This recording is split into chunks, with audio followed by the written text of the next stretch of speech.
NTV time, जनता की बात जनता के साथ। पीलीभीत में 8 करोड़ 15 लाख का महाघोटाला, चपरासी की 3 पत्नियों समेत 7 गिरफ्तार। उत्तर प्रदेश के पीलीभीत जिले में शिक्षा विभाग के जिला विद्यालय निरीक्षक DIOS कार्यालय से जुड़ा एक चौंकाने वाला घोटाला सामने आया, जिसने पूरे प्रशासनिक तंत्र को हिलाकर रख दिया। इस मामले में चपरासी इल्हाम उर रहमान शमसी द्वारा करीब 8 करोड़ 15 लाख रुपए के गबन का खुलासा हुआ। पुलिस ने कार्रवाई करते हुए आरोपी की तीनों पत्नियों, सास, साली समेत कुल 7 रिश्तेदारों को गिरफ्तार कर जेल भेज दिया है। ये मामला केवल आर्थिक गड़बड़ी तक सीमित नहीं थे, बल्कि इसमें तकनीकी खामियों, फर्जी दस्तावेजों और सुनियोजित नेटवर्क का खुलासा हुआ, जिसके जरिए वर्षों तक सरकारी धन का दुरुपयोग होता रहा। कैसे बना चपरासी? करोड़ों के खेल का मास्टरमाइंड। जानकारी के मुताबिक इल्हाम उर रहमान शमसी मूल रूप से बिसलपुर इंटर कॉलेज में चपरासी के पद पर तैनात था। करीब 8 वर्ष पूर्व उसने अपने प्रभाव और संपर्कों के जरिए DIOS कार्यालय में अटैचमेंट करा लिया। यहाँ उसे वेतन वितरण से जुड़े टोकन जनरेट करने का कार्य मिला, जो इस पूरे घोटाले की जड़ बना। आरोपी ने इस तकनीकी प्रक्रिया को समझकर उसमें हेरफेर शुरू किया और फर्जी नामों से वेतन जारी कराने का खेल शुरू कर दिया। धीरे धीरे ये गड़बड़ी एक बड़े नेटवर्क में बदल गई। फर्जी पहचान, असली पैसा। जांच में सामने आया कि आरोपी ने अपने परिवार और करीबी रिश्तेदारों को कागजों में शिक्षक, लिपिक, बाबू और ठेकेदार के रूप में दर्ज कराया। इसके बाद उनके नाम पर बैंक खाते खुलवाए और उन्हीं खातों में सरकारी धन ट्रांसफर किया जाता रहा। अब तक की जांच में 53 बैंक खातों का पता चला, जिनके माध्यम से करोड़ों रुपए का लेन देन किया गया। 3 पत्नियां, 3 अलग अलग जिंदगी। मामले का सबसे चौंकाने वाला पहलू आरोपी की निजी जिंदगी रही।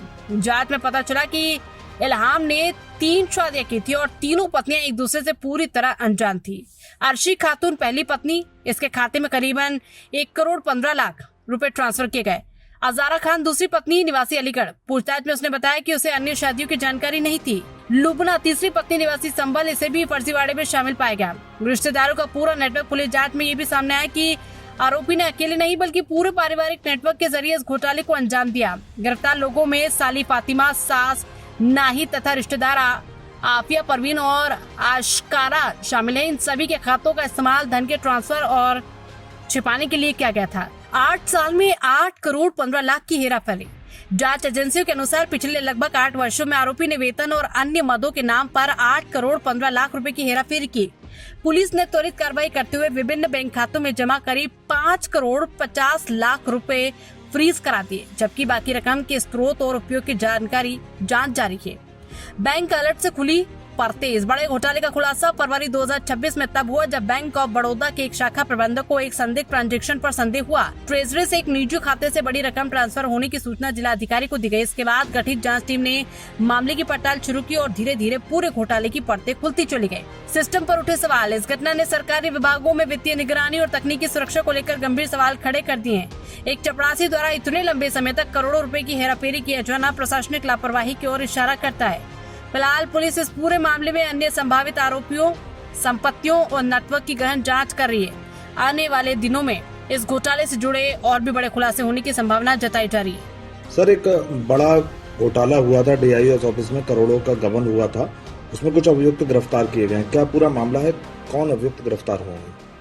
देखिए, दिनांक 13 फरवरी को जिला विद्यालय निरीक्षक द्वारा प्राप्त एक तहरीर पर एक मुकदमा थाना कोतवाली पर पंजीकृत किया गया था, जिसमें DIOS ऑफिस में तैनात एक चतुर्थ श्रेणी कर्मचारी इल्हाम शमसी द्वारा सरकारी धनराशि का षड्यंत्रपूर्ण तरीके से गबन किया गया था। उसी विवेचना के क्रम को जारी रखते हुए आज दिनांक 1 मई को 7 अभियुक्ताओं को गिरफ्तार किया गया है। ये 7 अभियुक्ताएं जो हमारे मुख्य आरोपी हैं, उनके रिश्तेदारी में उनके परिवारजन हैं और इनके अकाउंट में कुल 8 करोड़ 15 लाख की धनराशि गबन करके ट्रांसफर की गई थी। इसमें से हमने 5 करोड़ से ऊपर की धनराशि को फ्रीज करा दिया है और आगे भी विवेचना सख्त रूप से जारी रहेगी और इस पूरे प्रकरण में जितने भी लोग सम्मिलित हैं, सबकी गहन पूछताछ की जाएगी और उनके विरुद्ध कठोर कार्रवाई की जाएगी। फिलहाल इन 7 अभियुक्ताओं को गिरफ्तार कर जेल भेजा जा रहा है, रिमांड लिया गया और इनको जेल भेजा। सर, कितने खातों से ट्रांजैक्शन हुआ था? देखिए, अभी प्रकाश में 50 से ज्यादा खाते हमारे पास आए हैं, जिनसे षड्यंत्रपूर्ण तरीके से पैसे को ट्रांसफर करके सरकारी धन को गबन करके प्राइवेट लोगों को भेजा गया है।